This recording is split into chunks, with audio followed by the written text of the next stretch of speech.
What's up, guys, and welcome back to another episode of the world's best fantasy show right here on 1252 Sports Chicago. I am Tarbill. As always, I am joined by my guy, DaMouse, to my left in that ugly Packers jersey for those that are listening to the audio after the fact. What's going on, Tyler? How we been doing? Oh, not too bad. Excited. This is the final fantasy week before the playoffs start. It also happens to be Absolutely. Bears-Packers week. Yeah, it does. I think one of us is a little bit more excited for that than the other. What's the spread right now that they're giving the Packers? It's 12 and a half. 12 and a half. So I'm not a betting guy, but I will say this. I don't think the Bears win this game. With that being said, if you're gonna hammer that bet, I would do so with one or two units myself, just because the Bears are not going to be able to keep up with this Packers offense. Time and time again, as Aaron Rodgers said, he, as much as it hurts to admit, has owned us over the last 27, 28 games. I mean, the Bears record has been subpar to say the least when it comes to playing Green Bay. And being in Lambeau, Justin Fields coming back after 2 weeks on the sideline with his rib injury. I just don't see that this team has enough to beat the Packers unless Justin Fields comes out and has an absolute breakout game. He was showing a lot of bright spots in that tough loss against Pittsburgh before he got injured. But with that being said, he hasn't had time on the field since then. So I don't know that he gets right back into a rhythm. I think obviously he's still a rookie, so I think it takes him a few weeks to get back into the swing of things. And it's going to be all too little too late for this Bears team. This is not their year. And unfortunately, I don't see it going well on Sunday night. I would love to say that I have the confidence that the Bears are going to pull this one out, but realistically and from a fantasy perspective, other than, going after a guy like David Montgomery, I would probably stay away from all the Bears players, maybe with the exception of Darnell Mooney, if you're looking for a wide receiver 3 in a pinch or something like that. But this Bears team has just been horrible the last couple weeks. I mean, Yeah. all I can go ahead, Ty. Go ahead. So this Bears team has the lowest implied total of the week. It's 14 and a half right now. I mean, the Bears, it's crazy how the narrative changes. If you remember earlier in the year, Bears fans were all excited. Oh, we think we could beat the Packers, Right. actually make a move in the division. And now is that the Bears fans are giving them no chance, and for good reason. So the Packers, I actually heard this today on the Fantasy Footballers. So since 1995, the Packers have had 15 games in Lambeau Field in December where they've been a 10-point favorite or greater, and they are 14-1 in those games. And I would surely have to think they're going to be 15-1 after this Sunday night. As much as it pains me to say it, I'm a realist, and I just don't think this Bears team has enough. You see Sean Desai has continued to play with the bend, not break defense, which I'm not a fan of. Be aggressive. Go after the quarterback. I mean, granted, you have a large loss on your team right now with Khalil Mack being out, but Robert Quinn's shown that he can put pressure on the quarterback from the edge. You still have, you have Roquan Smith, who's arguably one of the best linebackers in the league right now. I would be a lot more aggressive than Sean Desai is being, but yet again, that's why I'm not the defensive coordinator of the Chicago Bears, because I'd give up 20-yard chunk plays and hit the quarterback while I was doing it probably. Well, so. Hey, that's nothing different than what they're doing right now. They're giving up chunk plays left and right. Yeah, they are. And unfortunately, I think Rodgers is going to be Aaron Rodgers in this game. And whether or not he throws the deep ball on us I don't even think will be a factor of whether the Packers win. I think they'll dink and dunk us to death on 5 to 10 yard routes and be happy doing it all day long and control the time of possession in this game. So that's what they love. They love to do that. With that being said, I'm not stoked for this Bears game on Sunday by any means. The only thing that I want to see the rest of the season out of the Bears is Justin Fields develop into the quarterback that most of us know that he can be. So I have a question about that.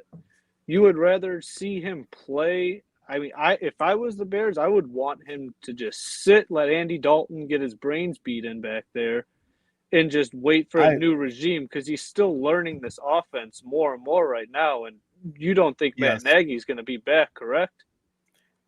All right, let me start with that by saying that I do believe that Justin Fields needs to be out there. I think regardless of whether there's a coaching change at the end of the season, I believe he needs some reps just to continue his development, because if you put him on the sideline and have him watch Andy Dalton get his teeth kicked in and throw 4 interceptions like he did last week, what good is that going to do to the kid's development?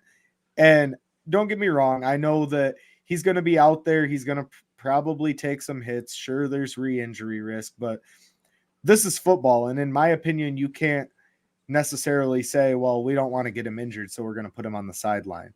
I think he needs the reps. I think as I heard earlier in the season on Carmen and Yurko on ESPN 1000, when they were talking about initially starting Justin Fields, once you go to Fields, you cannot go away from him because it just diminishes the kid's confidence. I mean, on the other hand, you did see it kind of work in Miami with Tua and Ryan Fitzpatrick last season. They kind of alternated there and just made it a big shit show. And then their manager, the GM of the team, had to come out and say, Tua's our quarterback. We don't want Deshaun Watson and this and that. So regardless, I think that Justin Fields needs to play. But to answer the second part of your question, Ty, I do believe that Matt Nagy and company will be gone at the end of the season. But I don't know that that's going to be enough for the Bears. I think that Ted Phillips needs to move to strictly an accountant type role with the team, and they need to hire a president of football operations that is savvy to the game of football and not just strictly a numbers guy, because numbers guys don't win championships very often unless it's baseball. Obviously, we've all seen Moneyball, but with that being said, I mean, this Bears team is a mess, and they do need to make some moves this offseason. I look for them to draft some more players for the offensive line and start beefing up some of the old player positions on the defense, because frankly, the defense isn't getting any younger. It's not the defense of 2018, and it's just going to continue declining. So if they want to build a well-rounded team, I think your receiver core is fine. Maybe go out and get a guy in free agency. Obviously, Allen Robinson's not going to be here next year. But Darnell Mooney could be a bridge number 1 until you get another number 1 receiver in here. I think he's a phenomenal number 2 receiver. And really just develop the team overall as a whole. I'm so tired of the Bears taking, like, it just seems like it's running back, corner, and that's about it lately. Obviously, with the exception of this past year, we went out and got 2 offensive tackles, one of which who's not even going to start. He's going to be a backup for JP. So that just tells you what's going on in the Bears organization. So Tevin Jenkins isn't even going to start when he's ready to play?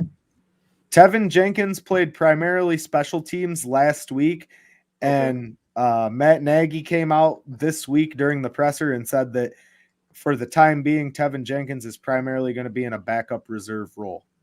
So the guy that you drafted, really the guy that you would have drafted in the first round had you not been able to move up for Justin Fields, because everyone was saying Tevin Jenkins was a first-round talent, late first round.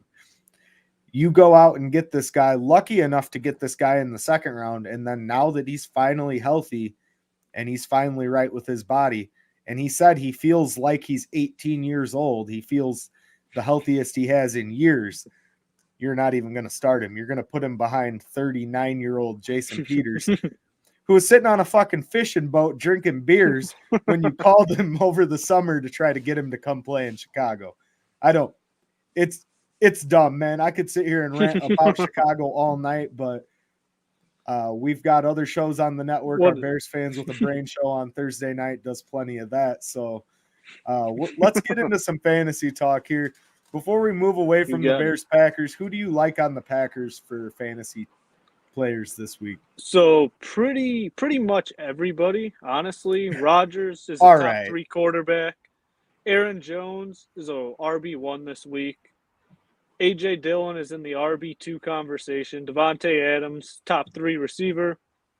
Right. MVS, I actually like MVS as a wide receiver 3 or a flex play this week. Okay. And then the Packers defense is my favorite defense of the week. Man, you're killing me with that. The Packers defense is your favorite defense of the week? The Packers defense, I'm streaming them in almost every league this week. I'm sure you are, asshole. We got a question in the chat here from McCurley Wolf. Hey guys, would y'all start Amari Cooper or Russell Gage? Win or lose the season in a half-point PPR league? It's got to be Amari Cooper. I know. Wow. I'm surprised. I thought you were going to call him Amari Cooper and say no, it wasn't him. But I'm going Cooper for this as well. I mean, especially, is Michael Gallup out this week? I believe Michael Gallup is playing, I believe, but okay. Amari Cooper, since he has been in Dallas against the Washington football team, he's absolutely destroyed them. He's had terrible matchups over the last couple weeks, and he's finally fully healthy. Mike McCarthy said he's got no limitations anymore. He's fully ready to go. I think they just go out there and they torch this defense. Russell Gage, I do like Russell Gage as a nice play, but I go Amari Cooper over him. Okay. Usually you're down on Amari Cooper, so that surprises me. I usually am, but you got to change when the right matchups present themselves. I was gonna say you got a cake matchup there, right? So we'll see what happens. But all right, now that we've talked about the Packers and the Bears, and I'm depressed and don't want to even watch the game on Sunday, let's get into some matchups. So you got the matchups in front of you, Ty. What's the first game that you want to catch up on here for this week? All right, so yeah, we could start with the New Orleans Saints versus the New York Jets. Okay, go ahead. You could start. Okay, here I just want to say that first of all, I thought Kamara was going to be healthy last week. He was not, so he got me a big goose egg in one of my lineups. But it sounds like Alvin Kamara, at least until this point, is going to be able to play on Sunday. Correct? Yeah, it sounds like he is a full go. With the injury wise, he's a full go. He's been practicing in full. But the only thing I'd be worried about, we were talking about a pre-show earlier this week. Mark Ingram tested positive for COVID, and then today, Ty Montgomery was actually he was placed on the COVID list as well.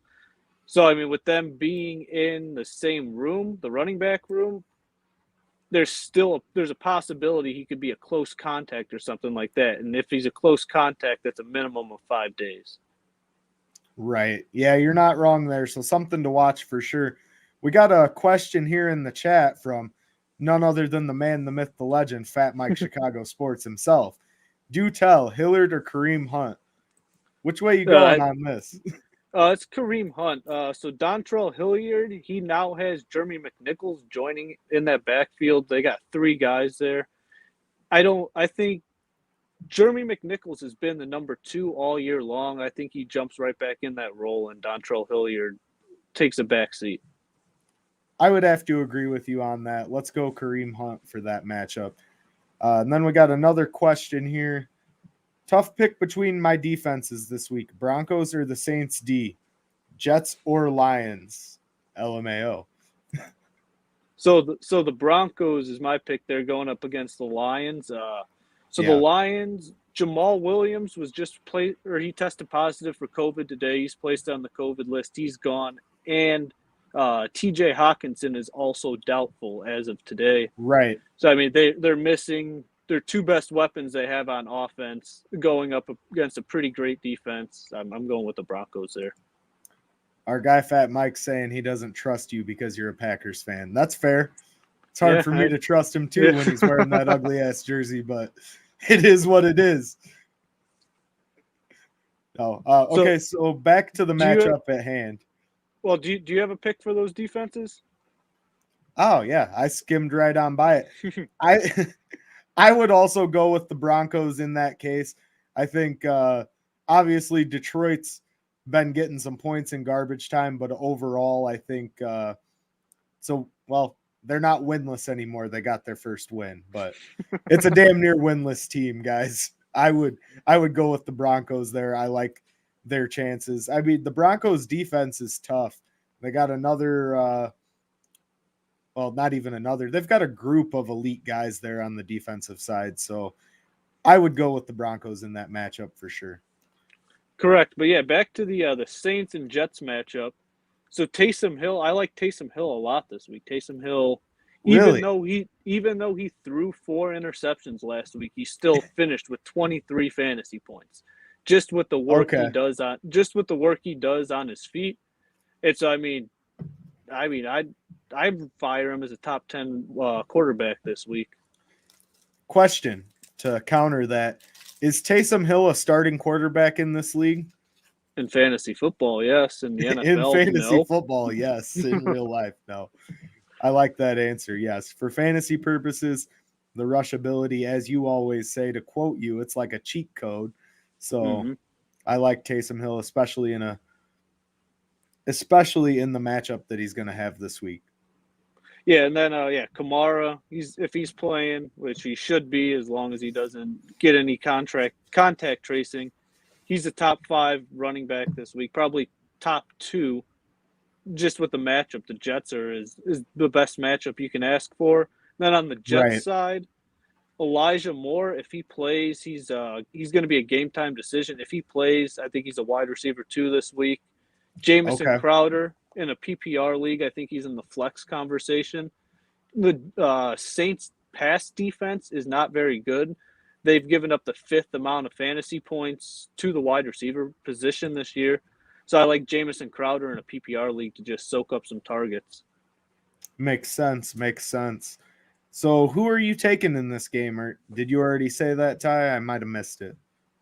So the spread on this is 5.5 points right now. Saints are favored, road favorites. I think the Saints win, but I think the Jets do cover the spread on this. You think the Jets cover the spread on this? Interesting. Yeah. All right. Moving down the list, what's our next game? Yeah, so Dallas at Washington. So I think this is a pretty good game. It's a division game. Washington's been rolling. They've won 4 games in a row. I think Dallas is too good. They got too many playmakers on their team for Washington to pull this one out. I would agree with you. The one thing that I do like about the Washington football team, is their quarterback, Heineke. I enjoy the guy's story. I mean, we've touched on it before. He came out of the XFL, very hard worker to obviously get to this level and now be a starting quarterback in the league, whether, that's by luck, skill, or chance, or a little bit of all 3. But as you said, I think Dallas just has too much for them. Dallas is a team that on any given Sunday can put up 40 points and make it look easy. So they might be the most talented team in the league, just based on athleticism and skill of their players. I would agree. For some reason, they just can't completely, fully click on everything. Yeah, it's odd that they can't put everything together, it seems like at times, with the amount of stars they do have. But I think this game, Dallas definitely takes them. McKissick's still questionable on the Washington side with his concussion that he incurred last week. So he's a guy that a lot of people probably have as like a running back 3 or in a flex spot, I would think, at this point in the season. So keep an eye on him and see where he goes over the next couple days before Sunday.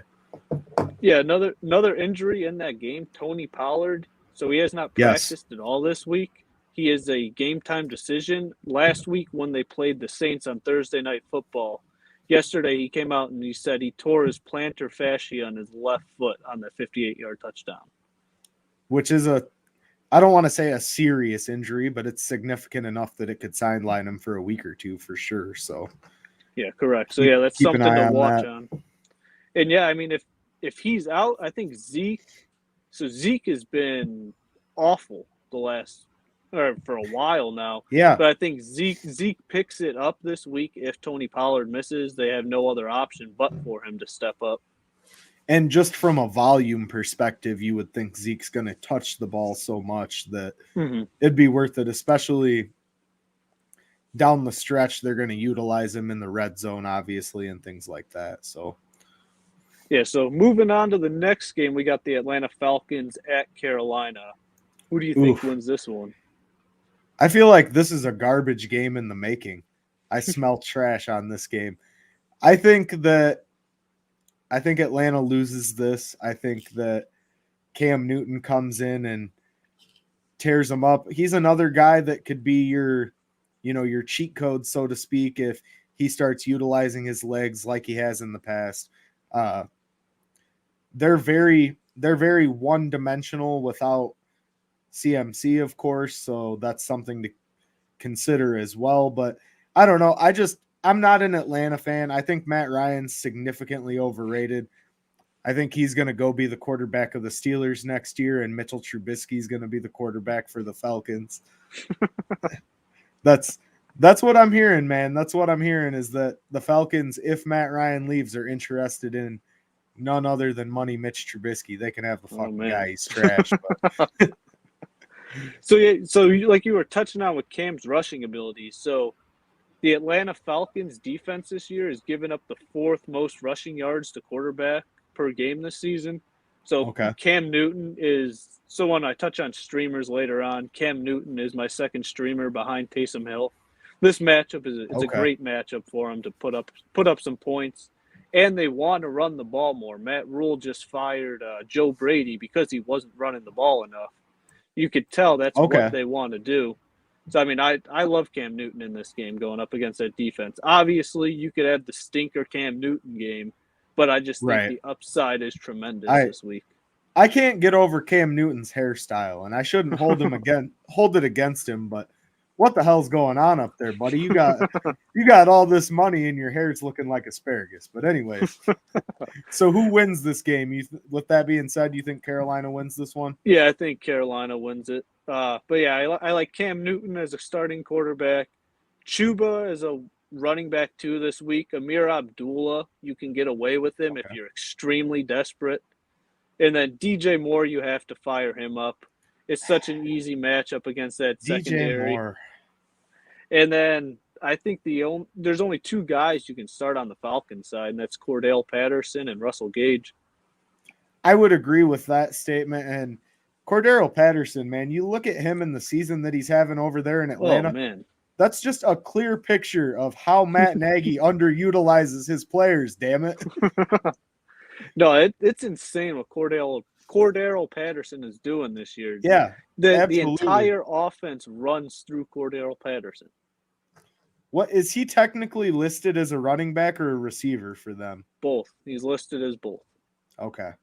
And again, between that and his special teams ability, you couldn't find some money to pay him, but you paid Jakeem Grant. What are you doing? Fire Matt Nagy. That's all I'm saying. You want to take a break here before we get to the next couple matchups? Yeah, we can go ahead and do that. So real quick, guys, we're going to take a break, and you will hear from a couple of our sponsors here at 1252 Sports Chicago. And we'll be right back with you in 60 seconds. Hi, I'm Jonathan Darren, licensed real estate broker with Coldwell Banker Real Estate Group in Homer Glen. Are you looking to buy or sell? Have you been disappointed in the past? The Jonathan Darren team with Coldwell Banker Real Estate Group focuses on providing you with a concierge level of service during the process of buying or selling. We are a service-oriented team with a fresh and professional approach to selling real estate. Our goal is to combine knowledge, skills, and passion to exceed our clients' expectations, and most of all, we truly care. We are a knowledgeable real estate team focused on offering expertise and innovative solutions for our clients. The Jonathan Darren team has 5 full-service real estate brokers and a dedicated full-time marketer servicing all of Chicagoland. We will customize a detailed plan around your timeline for a sale, purchase, investment, estate, or other needs. Real estate transactions can be stressful, but don't need to be. Let us handle it for you. Visit our website, homesbyjdt.com, or call 708-308-1938 today. Expect better in real estate. Choose the Jonathan Darren team. Real estate is hot right now, and you need an attorney to handle all of this. My guy, Mark Berardi, does this all day long. He's a straight shooter. There's no fancy language. He's just to the point. And he and his team get the deal done. There's no BS. He also does estate planning, trusts, wills, and power of attorney. He has great reviews up and down the board from a ton of happy clients. For him and his big team, they're all just down to earth and normal people as much as he is. You will not be disappointed you went with him. He's located in Homer Glen and New Lenox and handles real estate all over Illinois. There's no place too far, so give him a call today at 708-942-8030. Again, that's 708-942-8030, or look him up online at Mark Berardi and Associates.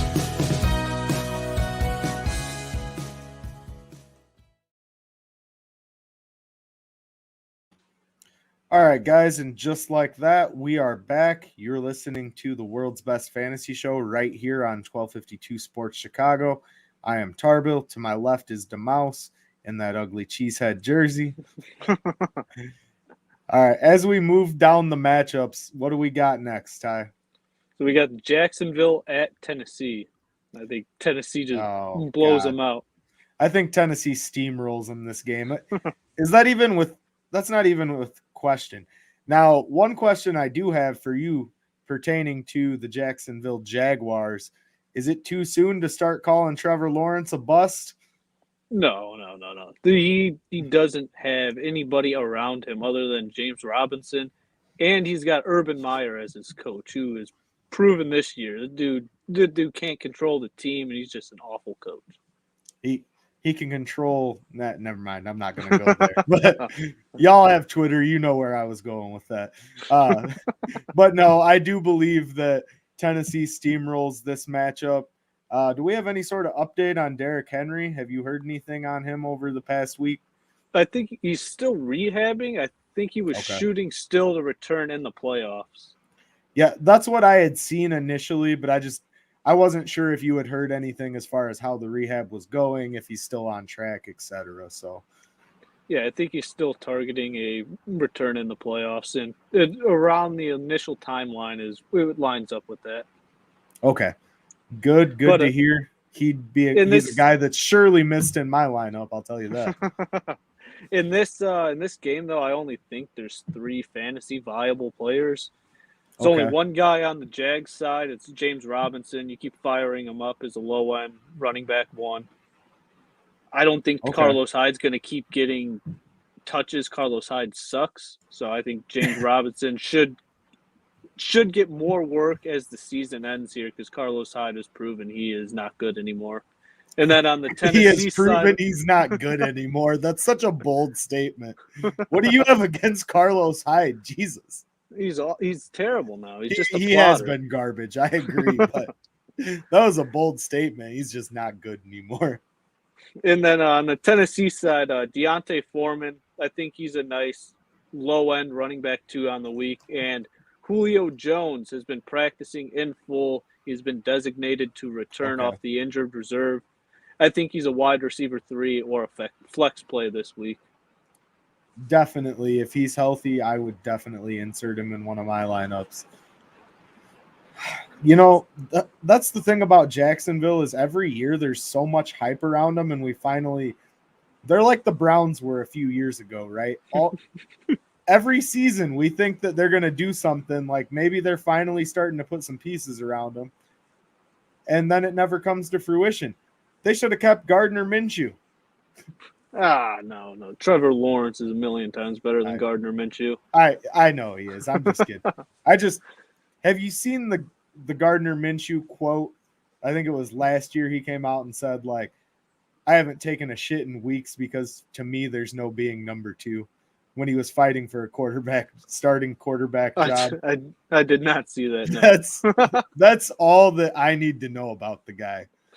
Like that level of dedication and the level of mustache he rocks.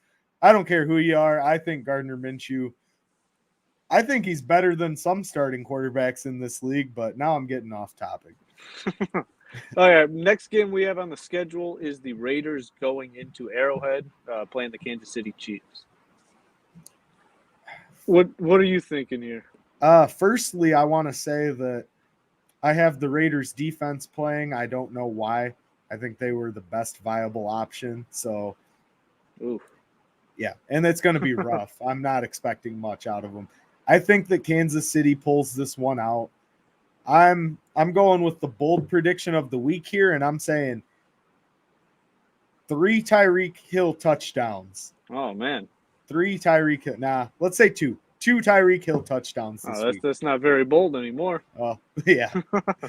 That as I was saying the third one, I'm like, it'd be great for my fantasy, but is it really going to happen? Probably not. I would enjoy 3 touchdowns from Tyreek Hill this week. But yeah, no, I think Kansas City easily handles this one against the Raiders. The Raiders they're a mediocre team. The Chiefs' defense has been what has been winning them games the last couple weeks. Which is surprising.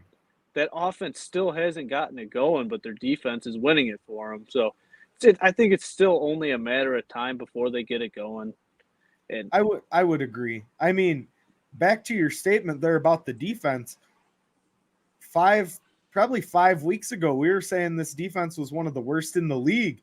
They were trash. People were torching their secondary, and they've tremendously stepped up over the last few weeks. I mean, they've completely done a 180 on the defensive side there in Kansas City. At one point, they were the best defense to play your quarterbacks against in fantasy because they were just giving up points left and right. And I don't know what happened. They completely flipped a switch, and it's a completely different defense now. With that being said, on the Vegas side of the ball, you have Darren Waller has been ruled out. Right, that's huge. Darren Waller has been ruled out. I don't think you could really play. You could play Josh Jacobs and Hunter Renfrow against them. Outside of that, I don't think you can play anybody against the Chiefs. I would agree. Obviously, we don't need to talk about Tyreek Hill. If you have Tyreek Hill, you're starting him every week, week in and week out. Yep. Yeah, the Chiefs side of the ball is pretty self-explanatory. You start the normal guys you've been starting. Right. It's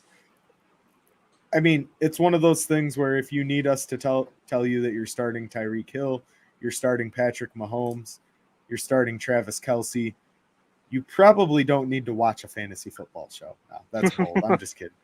We'll tell you to start them. Start all of them. But next matchup here, we got Seattle at Houston. Not a very good game. Seattle and Houston. So this is almost as garbage as one of the earlier matchups we mentioned. I mean, did Seattle win against San Francisco last week? Or no, last week they played the football team, correct? I thought they played San Francisco last week, but I might be skipping a week.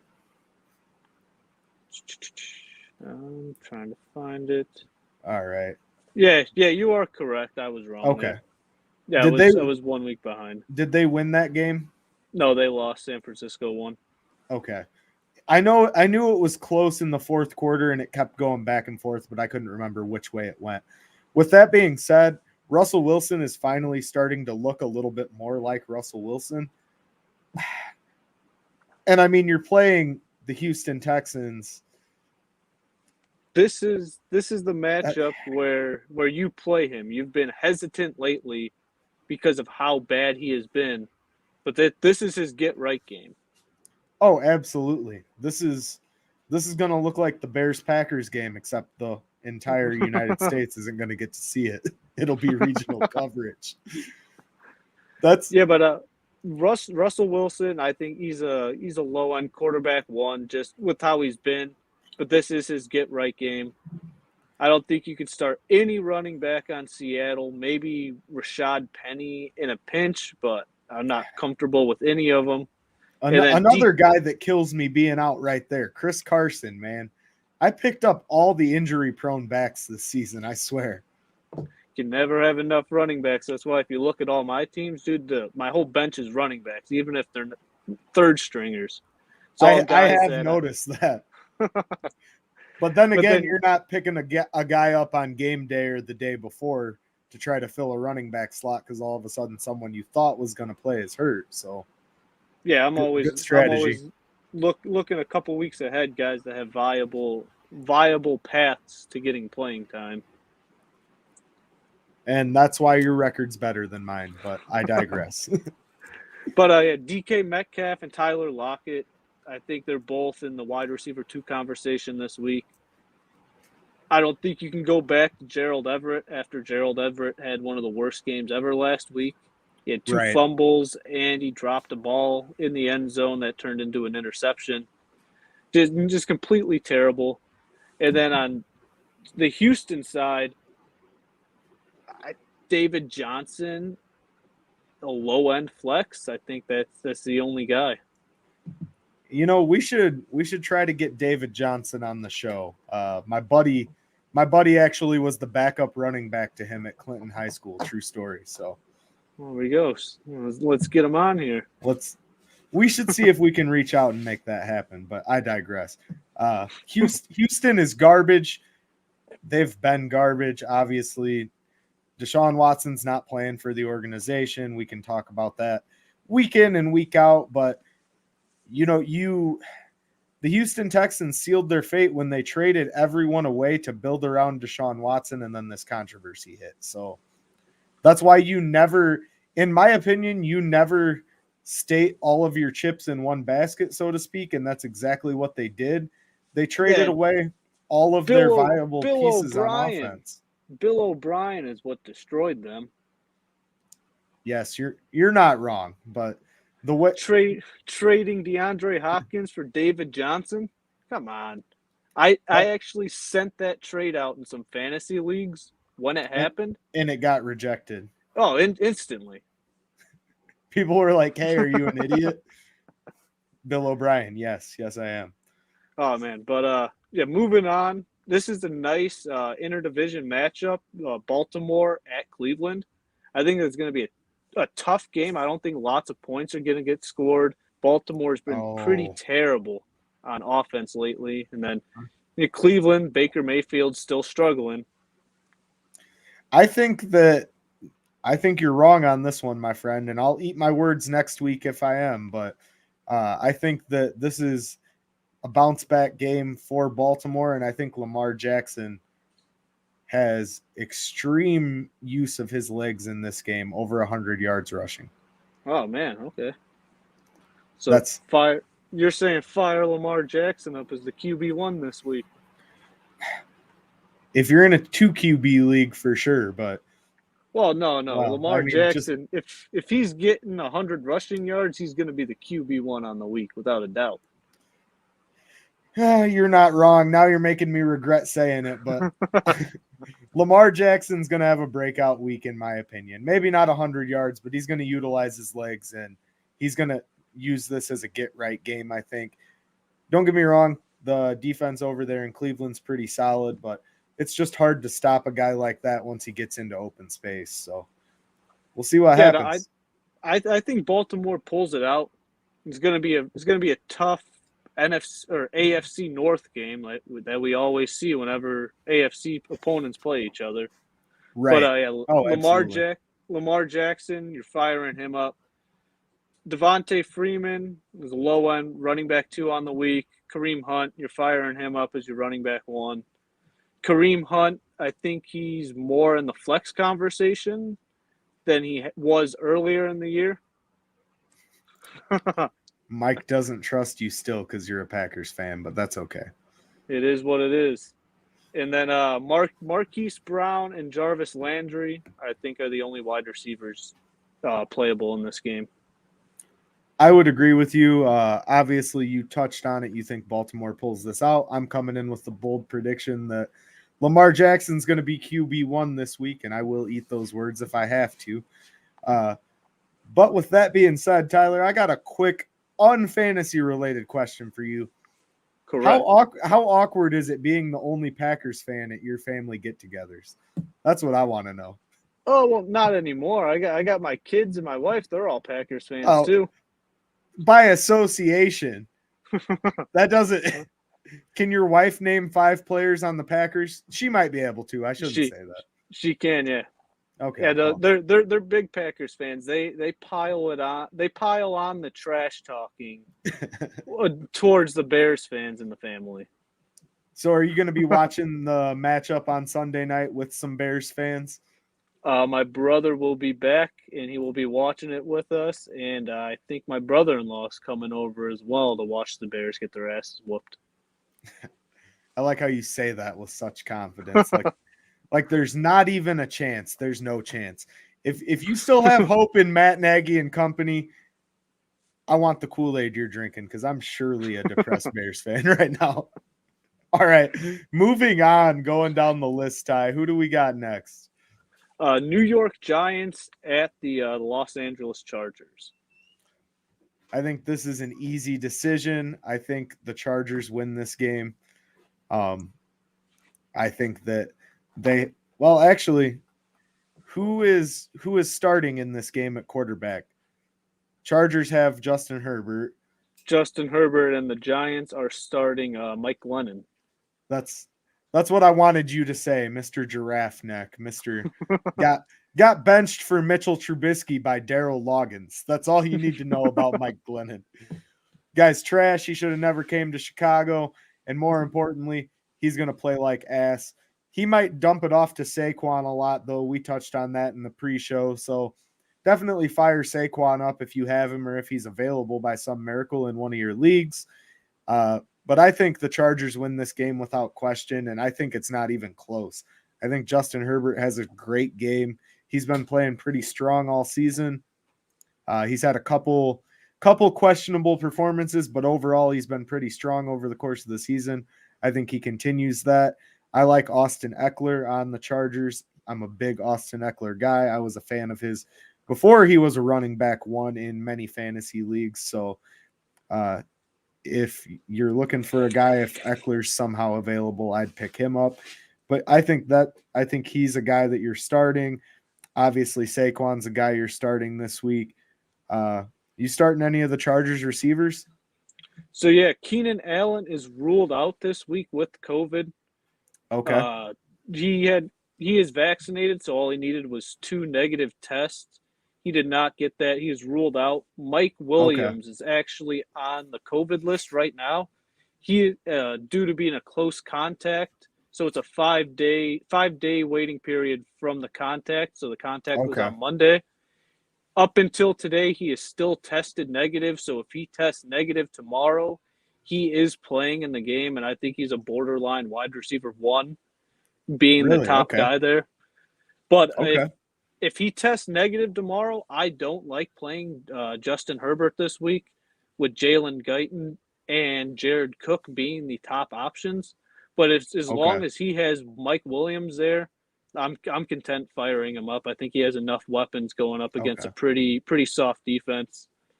But you meant if he tests positive. I think you said if he tests negative, you wouldn't fire. If he tests positive, I would not fire up Herbert. And one guy we did not touch on, Evan Ingram. I do like Evan Ingram as a tight end streamer this week. So the Chargers are giving up the 4th most points to the tight end position. Okay. I could see it. I actually forgot about Evan Ingram even being relevant for a minute just because the Giants have been the Giants. I mean, stay away from the New York football teams, the Jets and the Giants. Next matchup is the Detroit Lions, who finally got their first win last week, going into Denver to play the Broncos. I think the Broncos sweep the floor with them. I think this game is not even close. I took Teddy Bridgewater in a league that I have Jalen Hurts as my quarterback, as Jalen Hurts is on the bye this week, but he would be questionable anyways if he was active. So I picked Teddy Two Gloves, as you like to call him, up. I think he's going to have a breakout game this week, and I think he's going – I mean, the Lions – secondary has been abysmal this season. I believe the Lions are giving up the most yards per reception so far this season. Correct me if I'm wrong, Tyler, but I think that's the case, and I think the trend continues.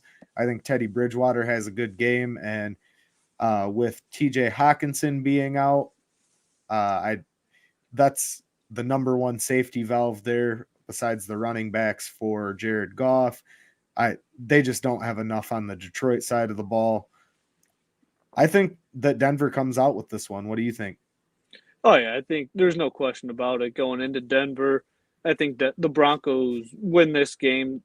The Lions are missing their top 3, technically, weapons in DeAndre Swift, Jamal Williams, and if Hawkinson is ruled out. He's doubtful right now. Okay. I don't think they have the firepower. I think Amon-Ra St. Brown and Josh Reynolds on the Lions are decent daily fantasy dart throws if you're in like the Millie Maker or something like that. Okay. You need a huge performance from a cheap guy. I think you could possibly throw them in there and maybe get a miracle. But on the Detroit side of the ball, yeah, Teddy Two Gloves he's a borderline QB1 this week. I do like Teddy. Javonte Williams, if Melvin Gordon wasn't playing, Javonte Williams is probably the top running back this week. But I think Javonte Williams is still a borderline running back 1 and Melvin Gordon a low-end running back 2 for this week. Okay. I like it. They're going up. It's the worst rushing defense in the league in the Detroit Lions. Right. And on top of that, you've got the worst defense for passing yards allowed. And then you're going up there to Mile High where nobody can play comfortably in the higher altitude, which is obviously a factor. It's getting cold up in Denver this time of year.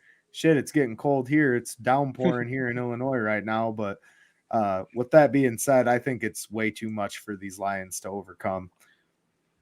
Yeah, no, they don't stand a chance in this game.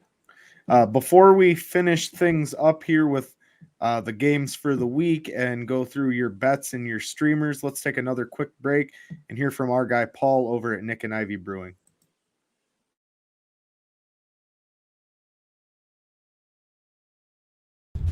Hello, this is Paul from Nick and Ivy Brewing Company. We are located at 1026 South State Street in historic downtown Lockport, Illinois. We are very excited to be partnering up with the Fat Mike Chicago Sports Show as well as the 1252 brand because we are one of the few Chicagoland breweries that embrace sports and sports culture. Come in for a fresh brewed beer made right here in Lockport while catching the game of your favorite team. Stay for the live music that we have booked every weekend. Or just come for a cozy atmosphere to enjoy a good conversation with a friend, loved one, or complete stranger. Nick and Ivy makes you feel right at home no matter what the occasion is. Follow us on Instagram and Facebook by searching for Nick and Ivy Brewing Company. Visit our website for our up-to-date tap list or to go shopping on our online store at nickivybrewing.com. That's Nikivy brewing.com. Come in today for a fresh brewed beer born and raised in Lockport, Illinois. All right, guys, and we are back. If you're in the Lockport area, be sure to stop out and see Paul and his entire team out there at Nick and Ivy Brewing. They're the best. Get you a Fat Mike Chicago Lager, get you a Huebner IPA, if they still have the Huebner available. And even if they don't, any of their beers that are out there are delicious. Paul's great guy, great company, great atmosphere out there. Be sure to stop out and see them if you're in the Lockport area looking for a beverage. Aren't they in Burcott's now? Aren't they selling beer in Burcott's? Yes, they are selling beer in Burcott's in the Lockport area. I believe I'm not sure if they're in any other stores than the Lockport location at this point, but they are working on that with them as well. So if you're at the grocery store in that area and you want to stop and get you a 4-pack of some delicious beer from Nick and Ivy, sure do. We got a comment here in the chat while we were on break. I'm going to bring up here now. Hawk is listed as doubtful, so I need to add a tight end. Should I pick up Hooper, Kmet, or Noah Fant? Do not pick up Cole Kmet. I repeat, do not pick up Cole Kmet. I shouldn't say that because Cole Kmet's actually had a couple good games the last couple weeks, even though the Bears have sucked. I mean, in the loss against Pittsburgh, he had 80 yards and a tutty, so maybe with Justin Fields coming back, he leans on Cole Kmet. Those aren't really 3 very good options. Where are you going there, Ty? I was going to say, I don't like any of those options. What I'd recommend is look to see if Evan Ingram or Ricky Seals-Jones is on your waiver wire. I do like Ricky Seals-Jones a lot, especially for the rest of the season. Because fall next week and the championship week, he does play Philadelphia, who is the worst defense against tight ends. Very good to note. He said both are rostered in his league. Oh, man. Okay. Shit. Well, man, it's tight end purgatory in your league, JAC. So I guess out of those 3, because I'm a Bears fan, I'm going to say Cole Kmet. Yeah, I'll go with Noah Fant there. I think he's the more athletic out of all of them, and he's got a better matchup going up against the Lions defense. I've had Hooper on my bench all year, and I've only played him once. So I'm pretty sure he goosed last time they played the Browns a few weeks ago. I do believe you're correct in that as well. Okay. Yep, that is the case. He did goose. So you don't want that, especially yeah, not when playoffs are starting here quickly. Yeah, so next game we got the 49ers versus the Cincinnati Bengals. Oof. I think this is going to be an extremely close game. Both teams, they just want to run the ball. And I think it's going to be a very quick game, a very tight game. And I think the 49ers pull this one out on the road. I think the 49ers pull this one out as well. As you said, I think it's going to be a running back heavy game. I don't think we're going to see lots of passing from either team. And that's fine with me because I've got Joe Mixon going in one of my leagues. So run Joe Mixon into the ground, Cincinnati. I don't care. Please give him the ball as many times as you can. 2 tutties would be great for me on Sunday. So with that being said, I do think it's going to be a lot closer than people think. Both teams are consistently good. I mean, Cincinnati's a lot more well-respected than they've been in previous seasons. Obviously, they have a clear upgrade at quarterback over the Red Rocket in Joe Burrow. And yeah, I just got to get one more Andy Dalton dig in there. I don't know if you watched the Bears game last week, but the 4th interception he threw, he tried to throw a screen pass to the left. It wasn't there. He turned to the right to dump off a screen and tossed it right to a defender's hands. Like they were playing pitch and catch. It wasn't even close. Horrible. Yeah, I try to avoid watching Bears games because I don't want to watch terrible football. You like watching good football. I knew that was coming. All right, JAC's got one more question here for us. With Hurts on a bye, should I start Tannehill or Fields? Also, someone just dropped Teddy Bridgewater. Teddy 2 gloves. Yeah, out of the 3, I'd go Teddy 2 gloves. As much as I like Justin Fields for his rush ability, he might get you a rushing touchdown, but he might only get you 1 touchdown through the air too. And in a PPR league, it's the rush ability helps, but it's not going to be enough to overcome a very good Packers defense where Zadarius Smith is going to be back, I believe. No. So no? Zadarius and Jair Alexander on the defense are both going to miss this game. And David Bakhtiari. I thought they were all trending towards playing. No, so Jair has been practicing, but they are not going to let him go out there this week. They're hoping for next week. Zadarius has been doing stuff on the side, but he's not ready yet. And David Bakhtiari has not practiced this week. Okay. So they are getting closer, and they are hoping to have them all back by the end of the season. But it's not going to be this week. See, as I've told you many times before, my boss at work is a Packers fan, so all week he's been telling me, "Oh, Zadarius Smith's going to come back. You guys are in trouble." But apparently, it's not trending that way, so that's okay. The Bears need as much help as they can get. Is King healthy on the defensive side of the ball for Green Bay? I mean, Kevin King sucks. Kevin King sucks? All right. Start 1. James Conner, Elijah Moore, or Brandon Cooks. I'm going James Conner. James Conner's been a solid pickup. I got him late in one of my drafts, and he's been a phenomenal late round pickup for me that's been consistently good all season long. Elijah Moore, I'm not sure if he's going to play or not. And then Brandon Cooks with the back problems, even if he does play, they're going to be reluctant to put him in certain situations that may re-injure or aggravate that. So I think you got to go James Conner there. What do you think? Yeah, I think it's between James Conner and Elijah Moore. If Elijah Moore was fully healthy and practicing this week, I would go with Moore. But I think you got to go with the safer option and James Conner. I still think he's going to keep most of the workload he's had with Chase Edmonds coming back off of IR. It is his first week back. So I don't think they're going to give him his full role he had before he got injured. But so I think James Conner will be the best play out of those three options. Okay. I definitely agree with you on that. Moving forward, we've got to about be through our matchups here. How many games we got left? We have 2 matchups left. Probably the 2 best matchups of the week. All right, so let's get into it. We got Buffalo at Tampa Bay. It's gonna Buffalo at Tampa Bay. This is gonna be a shootout. I'm pretty excited for this game. Wait a minute. This is gonna be a shootout. Buffalo scored 13 points in their last game. With 50-mile-an-hour winds. I know.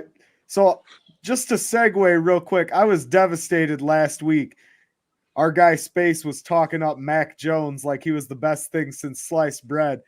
Guy had 2 fucking completions. I picked him up in one of my leagues and looked like a jackass when he got 1.75 points on the game. Yeah, we got a comment here from our guy Harry the Greek. What's up, guys? Great show tonight. Just don't play Rodgers this week. Going to have a really bad game, may not finish. That is what I like right there. That's what I like to see. Hopefully Rodgers doesn't finish the game. But yeah, I don't think he finishes the game because it gets too out of hand. Jordan Love comes in. Oh, my. No, don't go there. Come on now.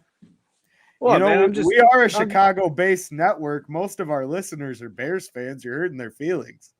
I mean, it's not hurting it more than the Bears have hurt your feelings already this year. No kidding. All right, but yeah, so Oh yeah. Oh yeah. Hold on. Finish the game?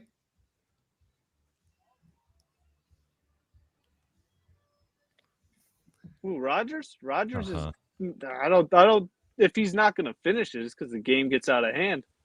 Okay. Just remember one thing. Oh young Jedi. Please remember this one thing. I own you. You just remember that. And if you honestly think that didn't resonate through that entire locker room from the Bears, I'm not going to say they're going to get 1 penalty. You're going to see 2 roughing the quarterback penalties in this game, and they're not even going to be debatable. Trust me when I tell you. And Blackson's going to get one of them. Nice. You better protect him because I'm telling you, he's going to get one put right in the middle of his ear hole. I mean, for that to happen, though, they got to actually get in the backfield. You're absolutely correct. You know what? I just had to come on. Sorry, didn't mean to come through the back door. You're but good. From what I understand, Green Bay fans actually like it. Deuces, brother. Oh. All right, brother. Nice little cameo from our guy Harry the Greek. Immediately after we are done here on the World's Best Fantasy Show, you can catch him on his over-under show, talking all the hot bets of the week. And probably talking some more shit about Aaron Rodgers. So I'll be sure to be tuning in for that because that's my guy right there. The Bears fans are going to love the after show, huh? Maybe not. With that being said, so back to the topic at hand. Perfection is perfection, so don't let it understand. But yeah, Buffalo at Tampa Bay. Buffalo at Tampa Bay. So they're in good weather. Obviously, the weather's not going to be a factor. Josh Allen and company, I think, have been figured out because they're so one-dimensional. In my opinion, I think Tampa Bay wins this. I don't think it's close. I shouldn't say that it's not going to be close. I think it'll be high scoring, but I think ultimately the Bucs will come out on top by 2 touchdowns. Yeah, so it sucks for Buffalo too that they faltered like this because this is a must-win game for them. If they lose this game, they fall to 7-6 and they're slipping through the standings. But yeah, like you were touching on, I don't think the Bills will be able to keep up because they have absolutely no running game other than Josh Allen. Yeah. And I mean, both of these defenses are good defenses. They're going up against great offenses. And if Buffalo's going to want to keep up, they're going to need to put up a lot of points. And that's the key right there that you said. They're going to have to be able to put up a lot of points. And I'd already touched on the one-dimensional factor. It's huge for them. Teams are starting to figure out that if you make Josh Allen pass 40 times, 50 times a game, they can't get it done.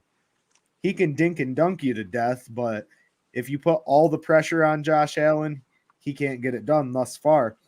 So with that being said, keep Brian DeBall out of the Chicago Bears head coaching conversation. I don't want that scrub.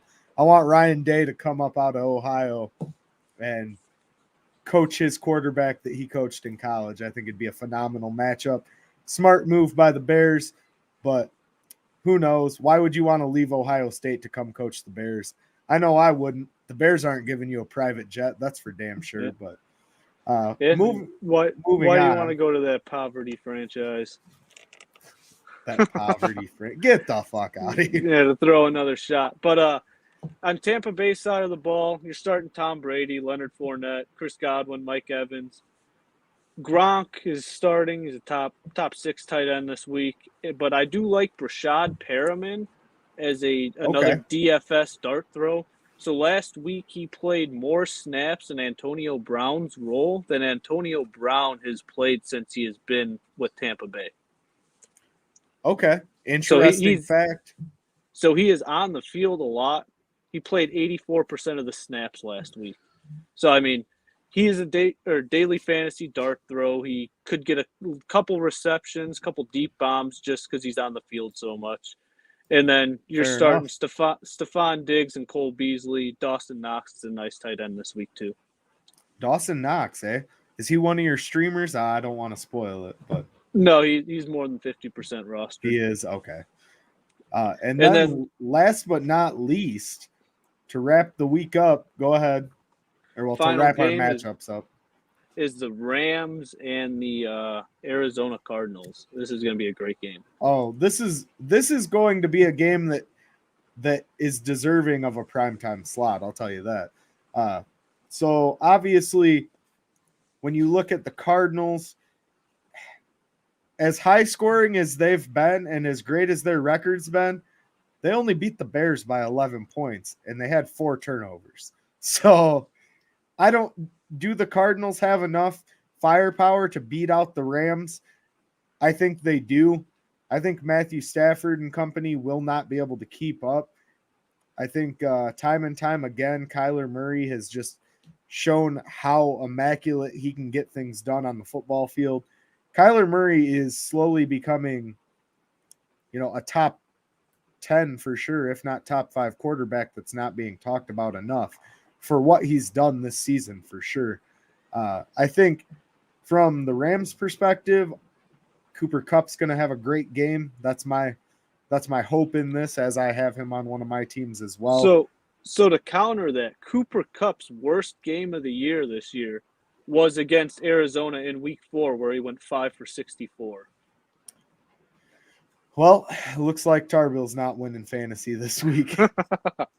But no, yeah, he's my wide receiver one. You have to start Cooper Kupp. Like you were touching on, I don't think the Rams beat the Cardinals this week. Selfishly, I hope they do, because then the Packers take the number 1 seed in the NFC because they have the tiebreaker over the Cardinals. But I do think the Cardinals pull this one out at home. They did beat the Rams 37-20 in Week 4 when they played. You're firing up Matt Stafford, Cooper Kupp. OBJ and Van Jefferson are nice high-end wide receiver 3s this week. And for running back for LA, it's kind of iffy right now. So we don't have any clarity on Darrell Henderson's status. He's been logging limited practices. He has not practiced in full for the last 2 weeks. So I think it's still going to be the Sony Michel role. Even if Henderson is active again this week, I don't think he sees any action, just like what happened last week. I would agree. But overall, I think that's got to be the game of the week, right? I mean, that's going to be amazing. Competition-wise,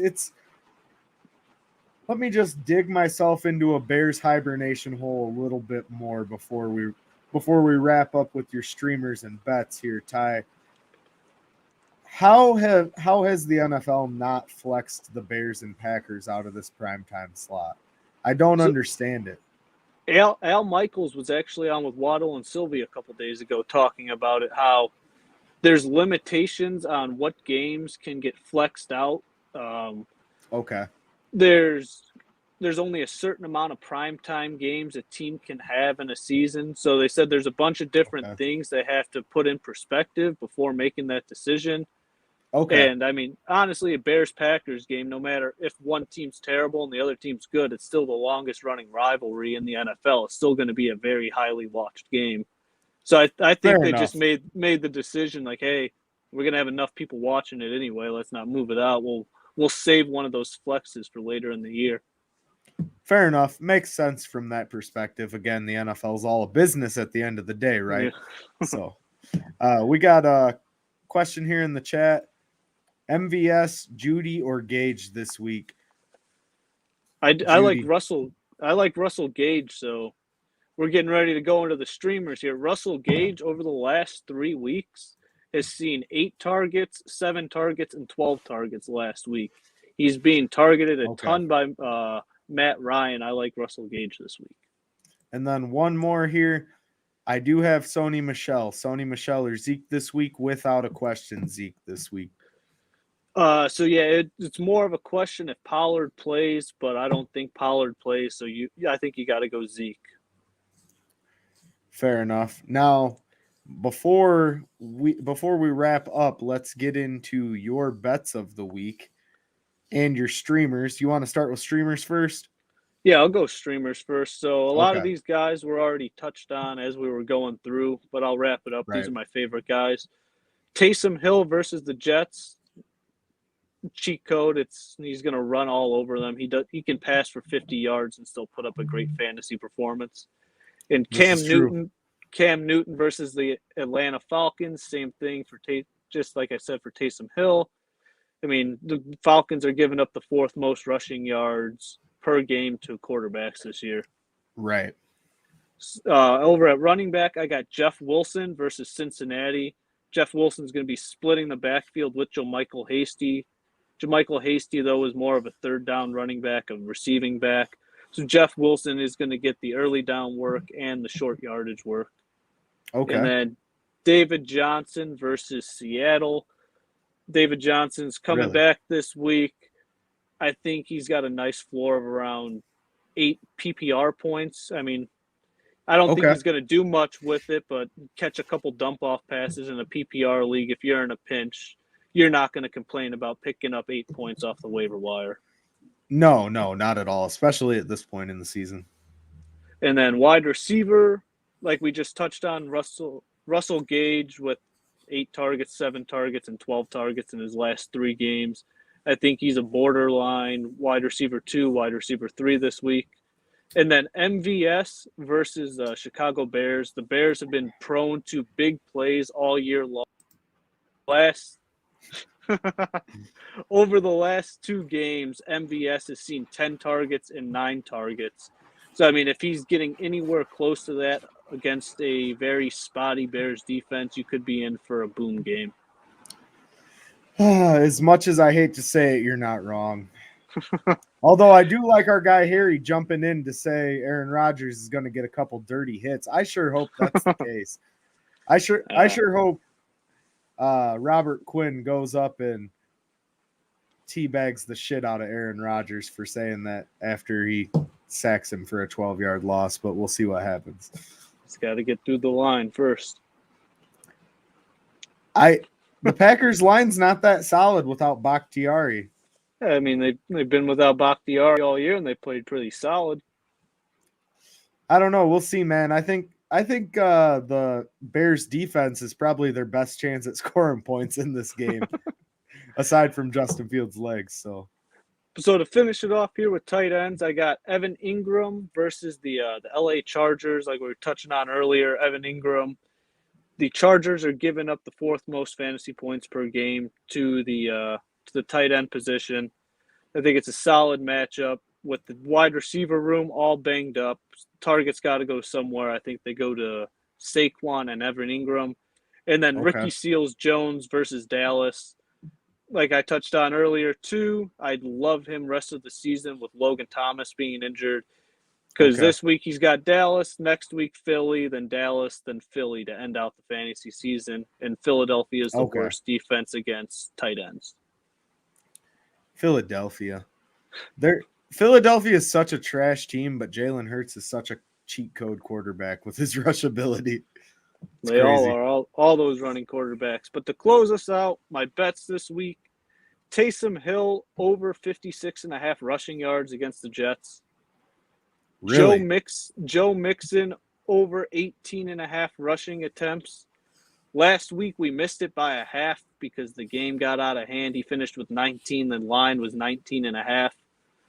Okay. The process was there. The game just got out of hand. It is what it is. We'll go back to it this week. And then Green Bay over 27.5 team total points this week. Green Bay over 27.5, you said. Yep. How many points did the Packers score against the Bears in the first game this season? 21? Was that in Lambeau? No. But no, I think it is. It was around 21. I think it was 21 or 24 maybe. But I don't know. You're not giving the Bears defense any credit if you think Aaron Rodgers is going to put more than 27 on us. Well, that's just 4 touchdowns there. That's just 4 touchdowns. Nothing. It's another day in the office for the guy that's been taking horse tranquilizers from Joe Rogan. No, but I could beat the dead horse. I hate the Packers. I hate Packers week as a Bears fan. Hopefully we helped you guys pick up some last minute streamers, as well as hopefully we help you win some money. But if you do want to win some real money, stay tuned and listen to our guy Harry the Greek here immediately following our show, 8 p.m. on the over-under. They'll be talking every matchup bet-wise, what's hot to bet on, what to stay away from. And our guy the Greek's been riding a heater lately, so make sure you stay tuned for that coverage immediately following our show. With that being said, guys, hope you all have a good week. Bear down. Hopefully the Bears don't embarrass themselves too much on Sunday, but more than likely they will. You know what? I'm going to say this. As much as it pains me to say it, if the Packers put up a big 40 burger or something on a national stage, maybe the Bears will finally fire Matt Nagy. But we'll see what happens. We'll see what happens Sunday, guys. Best of luck with your matchups. Playoffs start next week. With that being said, have a good night, and we'll see you guys next Friday right here on the World's Best Fantasy Show.